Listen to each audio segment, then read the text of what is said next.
Alam po natin na ang salita po ng Diyos ang siyang nagpapalakas po sa atin, no? Sa ating buhay spiritual. Okay? Ano po ang nagpapalakas sa atin naman sa ating physical na katawan? Diba? Pagkain. Tama po? Okay? Kasi kung di ka kakain, di ka lalakas. Okay? At syempre, ang kinakain natin, kailangan po ay masustansya. Di ba? Para healthy po yung ating katawan.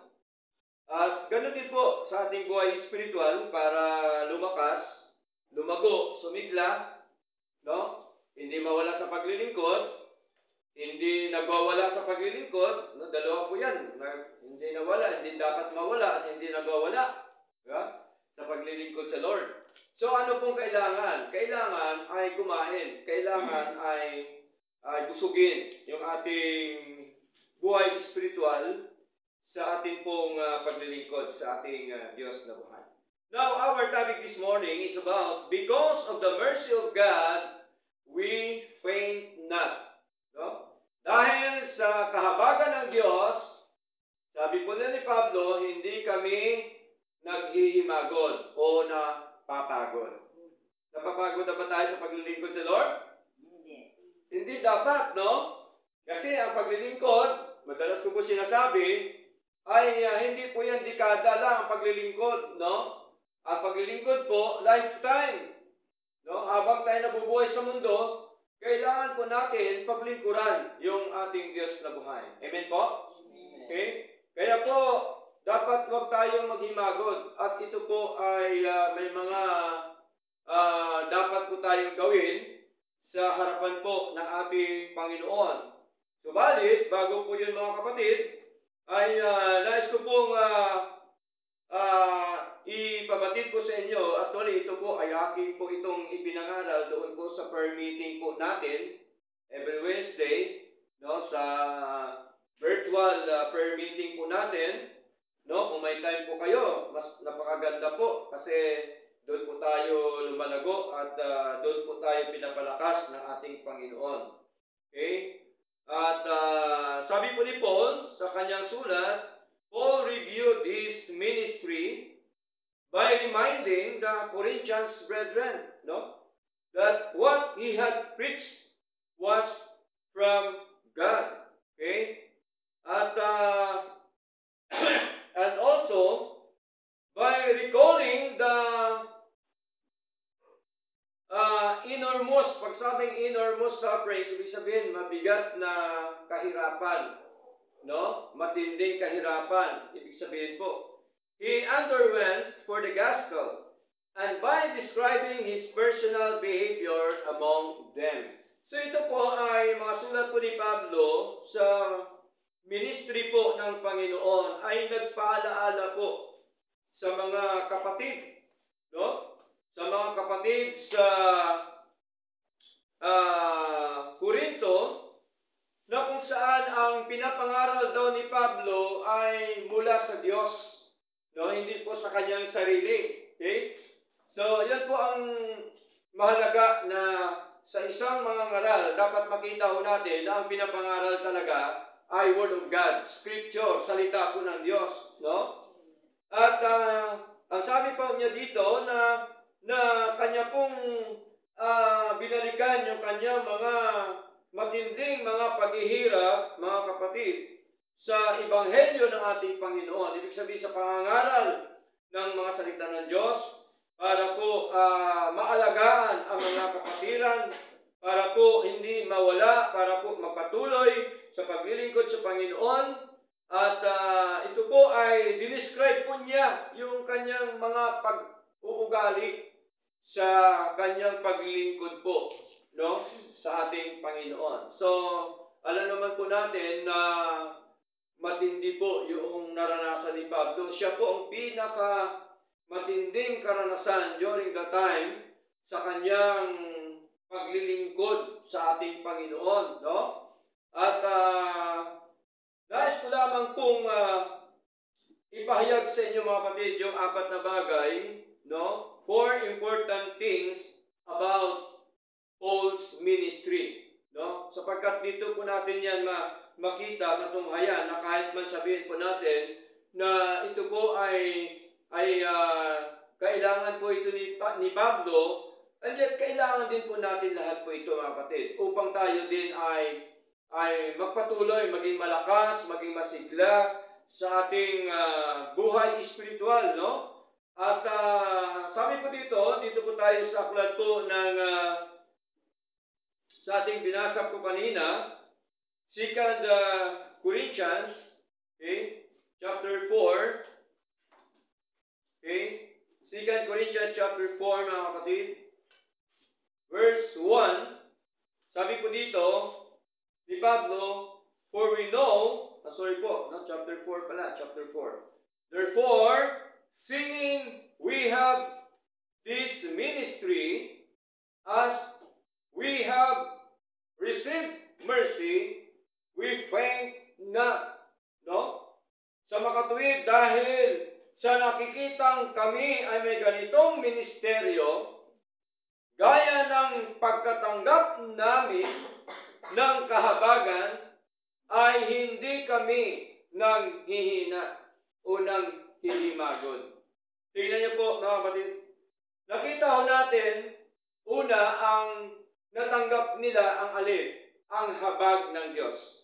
Kahabagan ng Diyos. Amen po?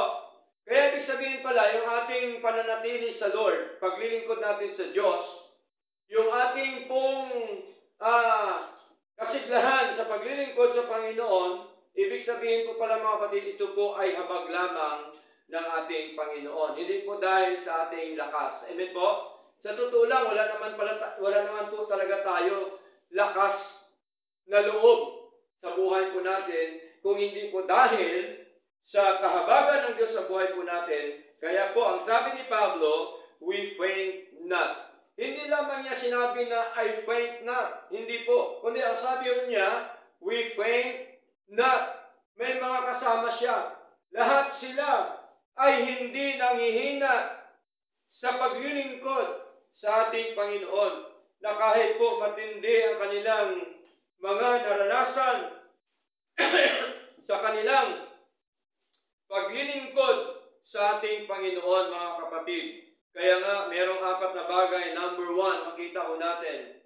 Dito po. Number 1, an honest ministry. No? Dapat honest po ang paglilingkod natin sa Lord. Tama po? No? Honest, tapat tayo dapat sa ating paglilingkod sa Lord. No? Tapat tayo sa oras, tapat tayo sa lahat, sa pagbabasa, sa pananalangin, sa pagdalo sa gawain po ng Diyos. Tapat tayo sa mga ginagawa natin para po sa kaluwalhatian po ng ating Panginoon. Para po tayo ay patuloy po na maging masipag, maging matyaga sa paglilingkod po sa ating Diyos. Kaya sabi dito sa verse 2, but have renounced, no, the hidden things of dishonesty. Okay? Kundi itinakwil na ang natatagong mga bagay ng di pagkamatapat.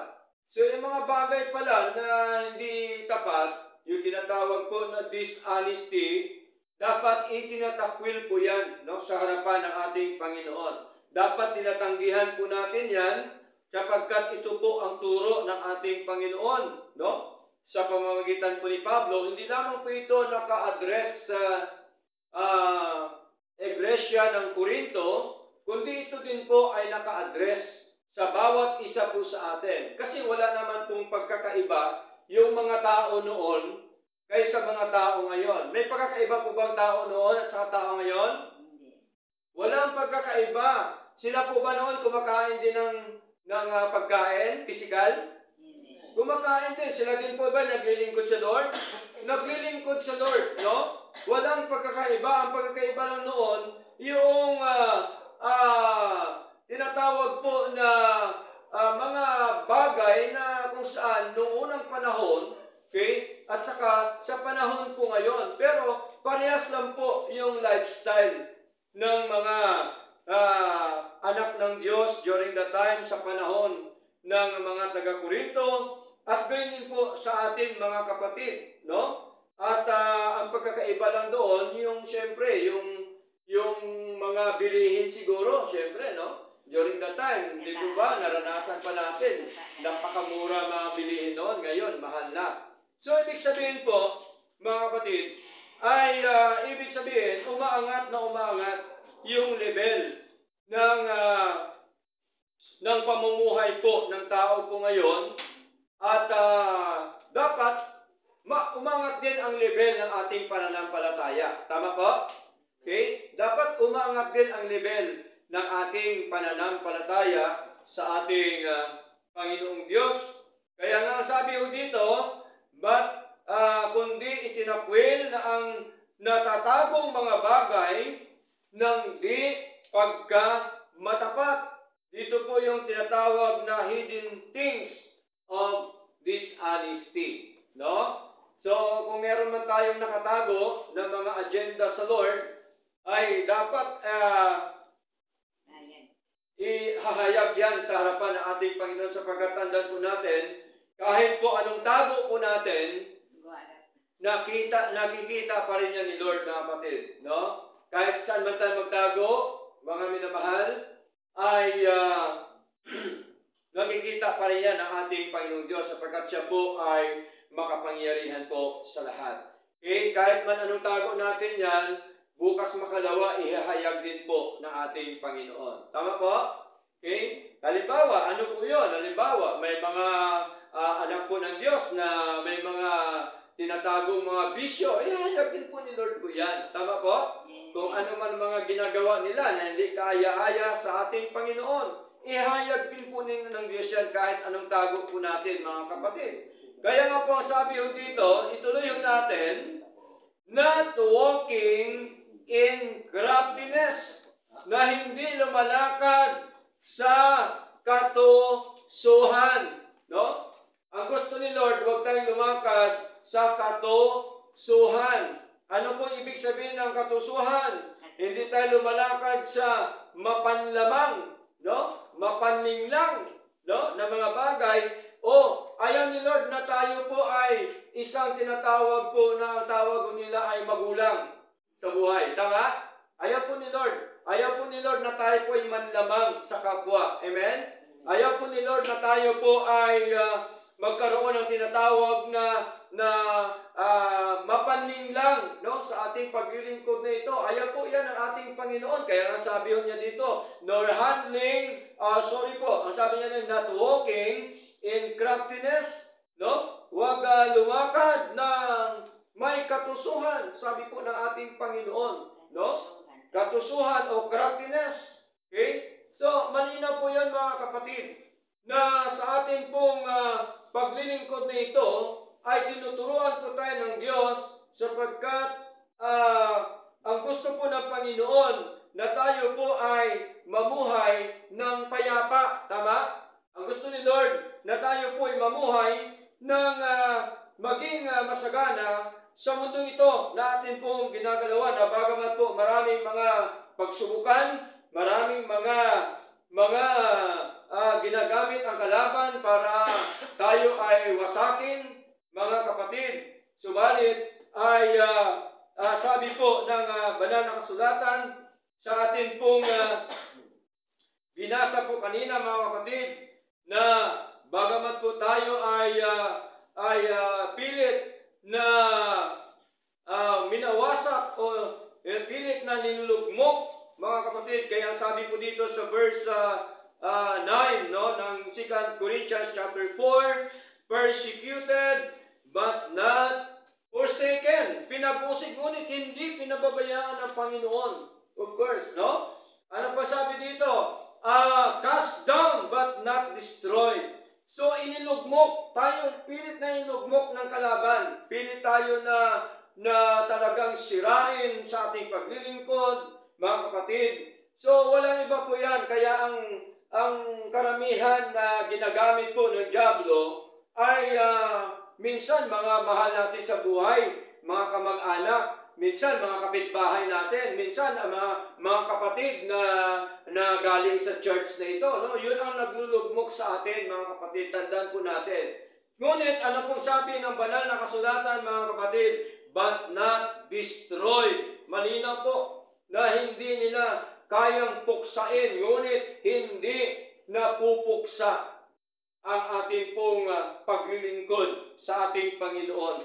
Kaya, dito po sa aklat po ng, basahin po natin, aklat po ng 1 Corinthians chapter 3, verse 19, no? Meron po ditong sinasabi ang ating Panginoon sa pagitan po ni Pablo. Sabi po dito, for the wisdom of this world is foolishness with God. For it is written, He checketh the wise in their own craftiness. Tingnan niyo po, no? Sapagkat ang karunungan ng sanlibutan ito ay kamangmangan sa Diyos. Tingnan niyo po, kahit man gaano ka dunong ng isang tao, sa harapan ng Panginoon yan, mangmang pa rin yan sa Kanya. Sapagkat ito ay nasusulat, hinuhuli niya ang mga marurunong sa kanilang sariling katusuhan. Tingnan niyo po, no? Actually, ang mga gumagawa ngayon ng mga hindi maganda ngayon, yung mga marurunong, no? Mga marurunong sa sanlibutan, ibig sabihin yung mga kilala, yung mga taong matataas, yung mga pinag-aralan, mga kapatid. Pero tingnan niyo po, mga minamahal, malinaw po na sila po ay hinuhuli ng ating Panginoon, no? Hinuhuli niya ang mga marurunong sa kanilang sariling katusuhan. Kaya po, napakasarap po mamuhay ng patas ng tama sa paglilingkod po sa Lord. Tama po? Napakasarap pong mamuhay na tayo po ay magkaroon ng tinatawag po na takot po sa ating Panginoong Diyos. So, malinaw po, not walking in craftiness, no? Huwag tayong lumakad ng may katusuhan. Ano pang sunod? Not handling the Word of God deceitfully, no? Hindi ginagamit ang salita ng Diyos na may pandaraya. Kaya tayo po, mga kapatid, wala ho tayong dinadaya dito ng kapatid sa ating paglilingkod. Amen po? May dinadaya po ba si pastor sa inyo?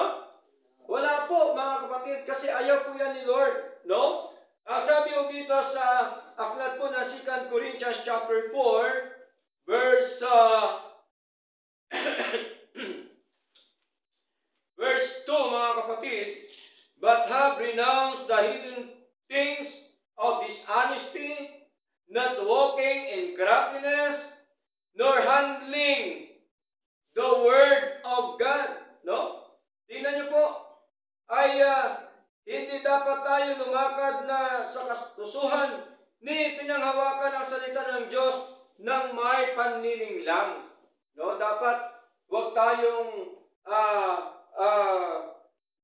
magbahagi ng salita ng Diyos na may panliling lang, sabi po ni Pablo. Kaya nakita ho natin maraming mga tao ngayon, no? Maraming mga ngaral ngayon, mapanling lang na mga ngaral. Kung ano po ang kanilang mga motibo, mga kapatid, ito po ay pinakalakal po nila ang mga salita po ng Diyos. Basahin po natin 2 Corinthians chapter 2, verse 17. Ano sabi dito, mga kapatid? 2 Corinthians chapter 2, verse 17. Sabi po dito, for we are not as many which corrupt the word of God, sabi ni Paul, but as of sincerity, but as of God, in the sight of God, speak we in Christ, sapagkat kami ay hindi gaya ng marami na pinasasama ang salita ng Diyos. Sa ibang salin sa Tagalog, ang sabi doon, hindi kami katulad ng iba na kinakalakal ang salita ng Diyos. No? Hindi natin pinapasama ang salita ng Diyos, kundi gaya ng sa katapatan, kundi gaya ng mula sa Diyos, sa paningin ng Diyos, ay nagsasalita kami kay Kristo. Tingnan niyo po. So, dito po makita yung tinatawag po na katapatang pangangaral ng mga salita po ng Diyos, mga kapatid. Kaya po ay tandaan po natin, may mga ngaral na kung saan po ay ang kanilang pakay ay ang sariling kapakinabangan, no? Yung kanilang mga tiyan, mga kapatid. Basahin po natin. Aklat po ng aklat po ng 2 Corinthians, mga kapatid. No? Basahin po natin. Okay? Basahin po natin, mga kapatid. Okay?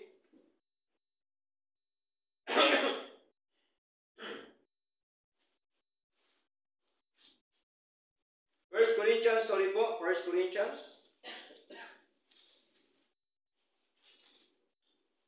Okay? Chapter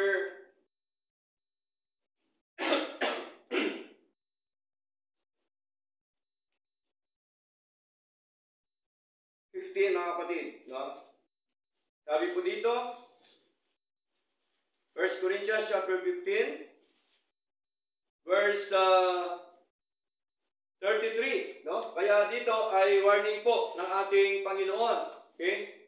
Sabi po dito ni Pablo, be not deceived. No? Evil communications corrupt good manners. No? Huwag tayong magpadaya. No? Huwag magpadaya. Ang masasamang mga pakikisama ay nakakasira ng magandang ugali. Tama? Tama po yun, mga kapatid?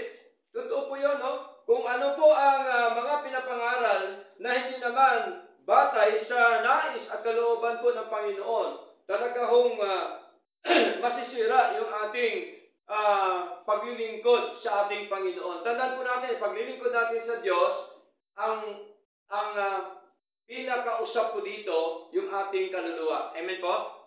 Yung ating buhay espiritual, yung ating paglilingkod sa ating Panginoon. No? Kaya mahirap po ipagkatiwala ang ating mga kaluluwa sa mga ngaral na pinapangaral, yung mga maling pangangaral o mga maling practices, no? Mga maling doktrina na mga tinuturo po ng karamihan po ngayon, mga kapatid. Kaya po, sabi po dito, sa binasa natin kanina, ay not handling the Word of God deceitfully, no? Hindi ginagamit ang salita ng Diyos na may pandaraya sa ating mga buhay. Kaya nga po, ay alamin natin, no? Ang mga aral po ng Diyos para hindi po tayo madaya, no? Ng mga iba't ibang mga ngaral, mga kapatid, na mga iba't ibang mga tao na kung saan ay marami na tayo po ay hinihikayat. Kaya nga po, dapat meron tayong tinatawag na paghahanda, mga kapatid, sa ating mga isasagot sa kanila. Basahin po natin, aklat po ng 1 Peter chapter 3, mga kapatid. Okay? Sabi dito sa verse 15, okay? Sabi po dito, but sanctify the Lord God in your hearts, no?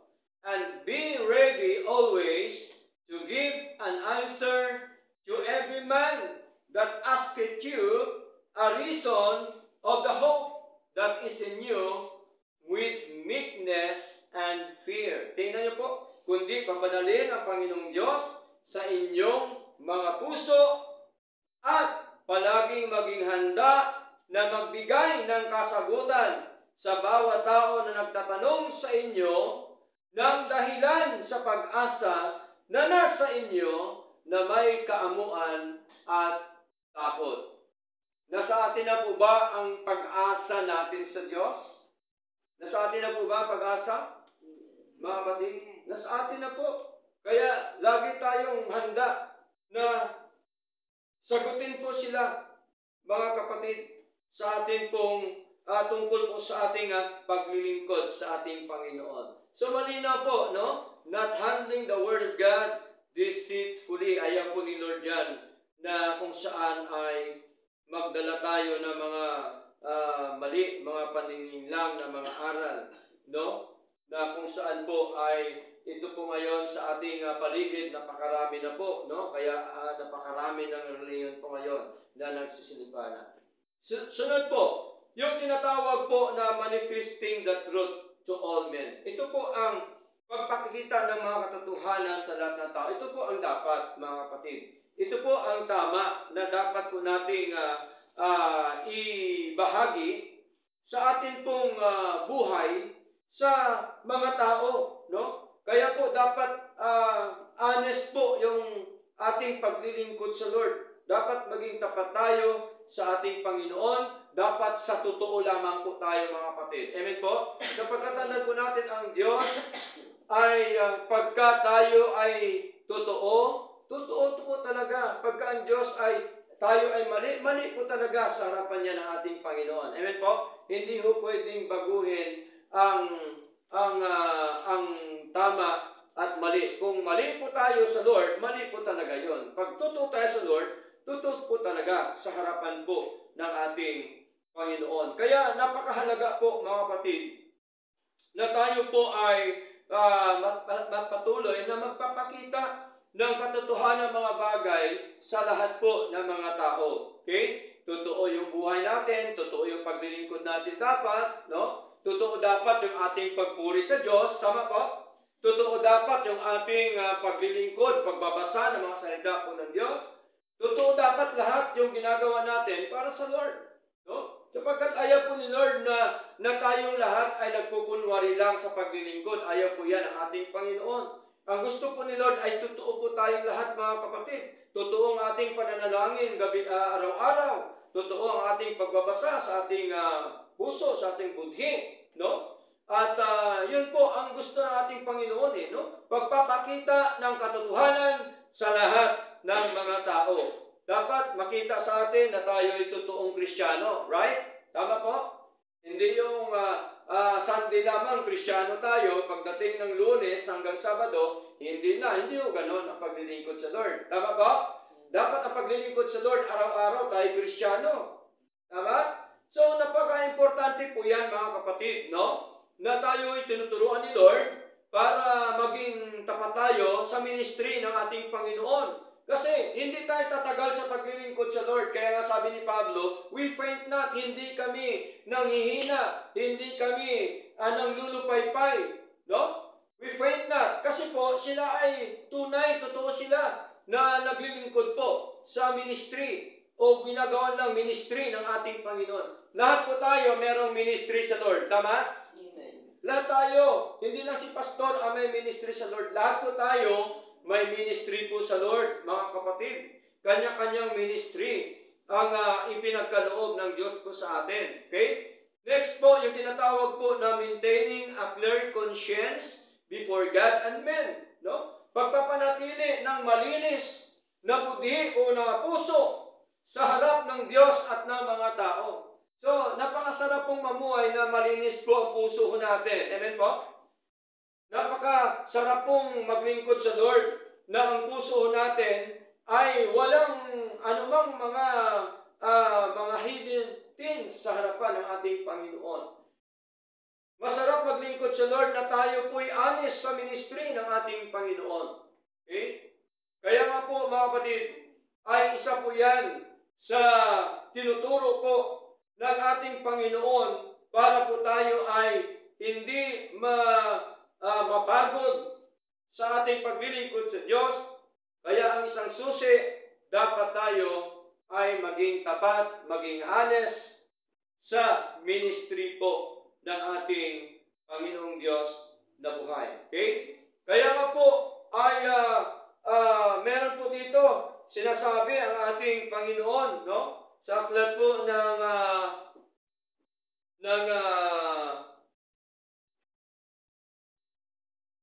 Isaiah, basahin po natin, mga kapatid. Okay? Isaiah chapter 40. Okay? Ano sabi po dito, mga kapatid, ng ating Panginoon? Isaiah chapter 40, verse 29. No? Sabi dito, sabi ni Lord, He giveth power to the faint, and to them that have no might, He increaseth strength. Siya ay nagbibigay ng lakas sa mahina, at ang walang kapangyarihan ay pinananaganan niya sa kalakasan. Tingnan niyo po. So si Lord po ito ang tinutukoy dito mga kapatid. Siya pong nagbibigay ng lakas sa mga mahina. Kaya tayong lahat mahina ang nagbibigay ng lakas sa atin, si Lord. Verse 30, even the youth shall faint and be weary, and the young men shall utterly fall. Pati ng mga kabinataan ay manlalata at mapapagod. At ang mga binata ay lubos na mga bubuwal. So, ibig sabihin, huwag nating sabihin sa buhay po natin na tayo malakas, no? Bukas makalawa, baka tayo mabuwal. At tandaan po natin, ang nagpapalakas po sa atin, walang iba, kundi ang ating Diyos. Verse 31, but they that wait upon the Lord. Lahat po ba tayo naghihintay sa Panginoon? Amen. Amen. But they that wait upon the Lord shall renew their strength. Ngunit silang lahat o silang nangaghihintay sa Panginoon ay mga babagong lakas. Tingnan niyo po. Sino ang magbigay ng lakas? Of course, si Lord. They shall mount up with wings as eagles. They shall run and not be weary, and they shall walk and not faint. Tingnan niyo po mga kapatid. Malinaw po ng sabi po ng ating Panginoon sa pagitan po ni Isaias, sila'y pailang lang na may mga pakpak na parang mga agila. No? Nakita niyo po agila mga kapatid? Di po ba pagka lumilipad yan, parang hindi po yan napapagod. No? Malakas po yan lumipad mga kapatid. So ano po sabi nito? Sila'y magsisitakbo at hindi mga papagod. Sila'y magsisilakad at hindi mga hihina. So ibig sabihin, ang magbigay sa atin ng panibagong lakas sa buhay po natin, walang iba kundi ang ating Panginoon. Amen po? Kasi po, mga kapatid, ang lahat ng mga bagay na ating ginagawa dito sa mundo, tandaan po natin mga kapatid, ay hindi po natin kaya ang mga bagay na ito kung hindi po dahil sa kalakasan na binigay po ng Diyos sa atin, lalong-lalo na po sa ating paglilingkod sa ating Panginoon. Amen po? Hindi tayo tatagal kung wala ang kalakasan ng Diyos sa buhay po natin. Kaya po, madalas ko po yan na sinasabi po sa inyo ang talatang ito ng Philippians chapter 4 verse 13. Ano sabi po roon mga kapatid? Sabi ni Paul, I can do all things through Christ, which strengtheneth me. Tingnan niyo po mga kapatid, no? Nagagawa ko ang lahat ng mga bagay, sabi ni Pablo, sa pamamagitan ng Panginoong Kristo na siyang nagpapalakas sa akin. So tingnan niyo po mga kapatid, ang nagpapalakas po sa atin, walang iba kundi ang ating Diyos. Ang gusto lamang ni Lord na dapat ang ating paglilingkod ay tapat na paglilingkod sa ating Panginoon, sinseridad na paglilingkod sa ating Panginoon, at ang mga natira nating buhay dito sa mundo, dapat ipaglingkod po natin sa ating Panginoon mga kapatid, sapagkat yan po ang nais at ang kalooban po ng ating Diyos. So yun ang number 1, an honest ministry. Number 2, an unselfish ministry. Pag sinabing unselfish ministry, ibig sabihin, nakita ho natin ang buhay po ni Pablo na hindi niya po sinarili ang kanyang natutunan sa mga salita po ng Diyos. Amen po? Sapagkat dapat ang tunay na mga ngaral ay kanya po yan ibahagi, dapat i-share sa mga kapatid, sa mga mananampalataya, sa mga taong willing na makinig ng mga salita po ng Diyos. Kaya po ang hinahanap natin sa ating pong pangangaral, sa ating pagbabahagi, yung mga willing, mga gusto. Kasi po, pagka ang isang tao hindi gusto, sayang yung panahon natin. Tama? Tama po ba? Hindi po pwede na kahit ayaw ng tao, ipipinitin mo, ayaw, mas maganda yung kusa. Tama po? Kusa siya na tinuturuan ng salita po ng Diyos. Kaya po, ang tunay po na lingkod ng Panginoon ay unselfish po siya, mga kapatid. Hindi po siya selfish, no? Hindi po yan isda na binibenta, mga kapatid, no? Selfish, hindi ho ganon. Okay? Kundi yung hindi siya makasarili, sinishare niya yung mga salita po ng Diyos, sinishare niya yung mga katotohanan ng ating Panginoon, sinishare niya kung anong sinasabi ng Panginoon sa kanya pong mga salita. Yun po yun, mga kapatid. Kaya po, ang Kristiyano, tinuturuan po ni Lord, yung mananampalataya, na dapat po ay maging selfish po tayo sa ministry po ng ating Panginoon. Dito po sa aklat ng 2 Corinthians chapter 4, verse 5 up to verse 6, sabi po dito, "For we preach not ourselves," sabi po ni Pablo, "but Christ Jesus the Lord, and ourselves your servants for Jesus' sake. For God, who commanded the light to shine out of darkness, which shine in our hearts to give the light of the knowledge of the glory of God in the face of Jesus Christ." Malinaw, sapagkat hindi namin ipinangangaral ang aming sarili, okay? Kundi si Kristo Jesus na Panginoon, at ang aming sarili na inyong mga lingkod alang-alang kay Jesus. Tingnan niyo po, mga kapatid. Kaya ang sarili hindi dapat ipangaral kundi ang ating Panginoon Kristo. Amen?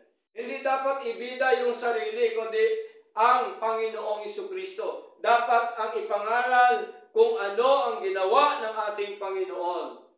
No? Kung ano po ang kanyang karanasan, kung ano po ang kanyang sinasabi, kung ano po ang kanyang mga utusan. Yun dapat ang pinapangaral. Verse 6, "Sapagkat ang Diyos na nag-utos sa liwanag upang magliwanag mula sa kadiliman." Tingnan niyo po, kapatid. Di po ba buhay natin dati sa kadiliman? Tama? Pero ngayon, sa liwanag na po tayo kasi dinala tayo ng Diyos, no? Sa liwanag. Hindi po tayo ang pumunta sa liwanag, kundi Diyos ang siyang naghango sa atin mula sa kadiliman, punta po sa kanyang kagilagilalas na kaliwanagan. Kaya sabi ho dito, malinaw po na ang nagliwanag sa aming mga puso, of course, upang magbigay ng liwanag ng kaalaman sa kaluwalhatian ng Diyos sa mukha ni Jesucristo. So malinaw po, mga kapatid. Pag sabi ho mukha, hindi ho literal na mukha na katulad natin. Ibig sabihin yung mukha ng kanyang katwiran, ng kanyang kalooban, ng kanyang nais sa buhay po natin, mga kapatid. So malinaw po, mga minamahal, na dapat tayo ay magkaroon ng tinatawag na unselfish ministry sa buhay na ito o sa atin pong paglilingkod po sa Lord. Number 3, yung tinatawag po a ministry of power. Okay? A ministry of power. Sino ba ang nagbibigay sa atin ng power? Tayo po ba ay may sariling power?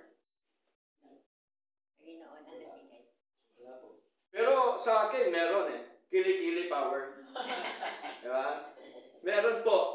Pero yung power mismo na power na kapangyarihan po, wala po, si Lord ang nagbigay po sa atin. Amen po? Kaya tayo nagkaroon ng power because of our God. Okay? Tandaan po natin, mga kapatid. Basahin po natin ang 2 Timothy, verse 1. No? 2 Timothy. Okay? 2 Timothy po, chapter 1, verse 7 up to verse 8. Ano sabi po dito, mga kapatid? 2 Timothy chapter 1, verse 7 up to verse 8. Sabi po dito, "For God hath not given us the spirit of fear, but of power, and of love, and of a sound mind." Tingnan niyo po, no?